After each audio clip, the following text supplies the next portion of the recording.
Are you a biltong lover? We've tried rump, topside and silverside, and now we're going to take our biltong to the next level with ribeye. With this healthy recipe we're going to have higher flavour, better marbling and less seasoning. We're also going to break down the cost of this and see if it's worthwhile going for the much more expensive ribeye compared to the also tasty rump option.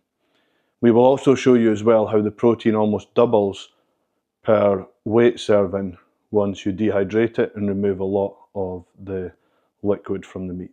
This batch costs £22 per kilogram to make, but is it worth the higher price, which is almost double the cost of rump? After dehydrating the ribeye, I'm going to break down exactly how much protein you're going to get per serving. And we're going to look and see whether this beats the previous recipes for cost, quality and taste. So first of all, I want to get the biltong out and I want to have a good look and see how it is. You can see there, this time we left the fat on. I will take up some close-up photos so it's easier for you to see. We left the fat on to enhance the flavour, and you'll see, like I used the last time, I have these little grills. They're almost like little stands you can put inside to allow you to double the space, the usable space within the air fryer. You see there is a lot in there, and that's just in one. Same again. I always have a test piece, so I keep cutting every couple hours after the 6 hours, or every half an hour after the 6 hours I will cut a test piece and I'll just keep tasting it to make sure it's not either too wet or too dry. Just make sure it is perfect. You see here we do have quite a lot, and again the little tray inside, that one's slightly different orientation, which is actually the better one. If you are buying them, these ones with the feet that are going this way are much better rather than the ones that run across, because they reduce the size of the tray. You will see how the air dryer works as well, that some of these bits are a little bit spongy and other bits are solid. One of the things I want to see is, this was 3 kilograms, almost exactly 3 kilograms. So I've zeroed that there, and let's see what is left with the 3 kilograms. ChatGPT estimates that you lose 50%, and I'll be very disappointed if we do. You can see there 1889. We've lost 1200 or 1100 grams by dehydrating it.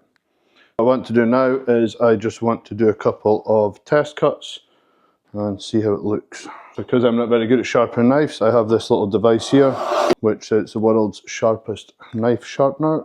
Just like to make sure you get all the metal filings off that after doing that. Biltong, if you've ever cut it yourself, does blunt your knives very quickly. This was a very expensive good knife, but it's getting a bit past its sell-by date. You can see this with the my mouth's watering.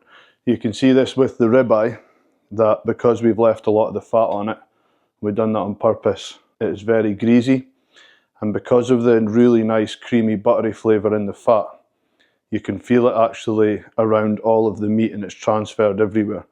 This has allowed us to reduce the amount of seasoning, the amount of salt and pepper we use.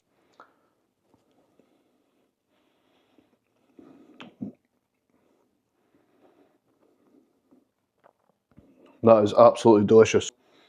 With the ribeye, the top side and the silver side, we went with lots of different marinades and a lot of, there was a lot of salt, pepper, seasoning. There was a lot on there and the flavour was delicious. But I did find when you were eating it all day, you could taste it all day. Whereas with this, there is only a little bit of salt and the rest is fat. I can tell straight away by eating this, I could easily eat this all day. And I just want to do a quick calculation.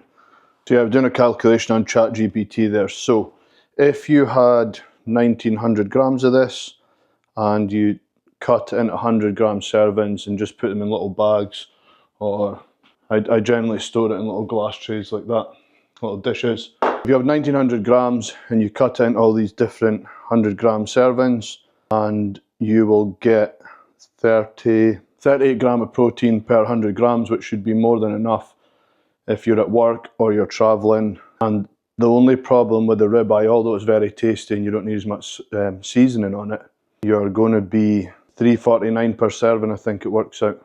So £3.49 for a delicious 38 grams of protein. I think it's worth it. I'll maybe try this recipe again using a higher fat, lower cost meat.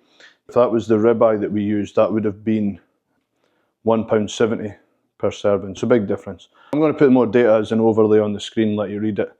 I hope that has been helpful for you. Just now what I'm going to do is I'm just going to cut this up into thin slices like this. I'm going to put most of it in a glass tray, and the rest of it I'm going to put into little sandwich bags that I can seal, 100 gram each, and I can just take them when I go out to the car or wherever I need to go. Thanks for watching. I hope that was helpful, and I will also leave the recipe, which is basically just salt and ribeye. But that does give you a healthy option. The other options, the last one wasn't too bad, that was pretty healthy, but all the other options I don't think they wouldn't be things that I would program into people's meal plans to be eaten every day. This, for example, you could happily eat this every day. It's basically just beef. I hope that's helpful, and I hope that can give you easier options that you can take to work. I spoke to people who are eating at work canteens each day, and they were ranging from prices between about £7 and £11 per day they were spending on their lunch.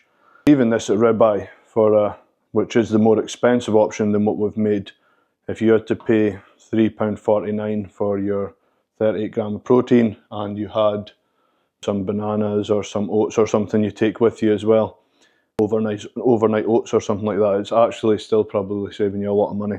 And this doesn't really take any hassle to make, because you basically put it in the air fryer, dehydrate it for 8.5 hours. One thing I did notice as well is the ribeye takes about an extra hour to an hour and a half extra to cook, probably because of the extra fat content. It seemed to be a lot more juicy than the other ones. Thanks for watching. If you do make this, I would love to hear in the comments below how you find it. And if you do adjust any of my recipes and find they're better, I'd also like to hear about that as well, because I'm always looking to improve them and try and find the best recipe out there. So, thank you.